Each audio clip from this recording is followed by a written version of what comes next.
जिस्म के वो कौन से जोड़ है जो कि एक्टिविटी से उतर सकते हैं?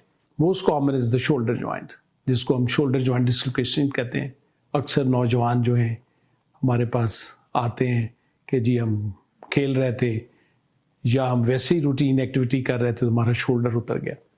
और अगर वो ये शोल्डर जॉइंट बार बार उतरे और इसकी बड़ी डिस्कम्फर्ट होती है, बेहोशी में से चढ़ाना पड़ता है, और उसको प्लीज़ जब पहली दफ़ा उतरे तो उसकी प्रॉपर इमोबिलाइजेशन शोल्डर कफ स्लिंग में करें और डॉक्टर की हिदायत के मुताबिक 4 से 6 हफ्ते तक इसको हील होने दें इस डिसलोकेशन को, वरना ये रिकरेंट डिसलोकेशन बार बार होगी और इसके लिए हमें फिर सर्जरी करनी पड़ेगी, क्योंकि इससे जो शोल्डर जॉइंट के अंदर बेनकॉट लीजन और हिल सैक लीजन, 2 ऐसी चीज़ें डेवलप हो जाती हैं जिससे ये बार बार उतरता है।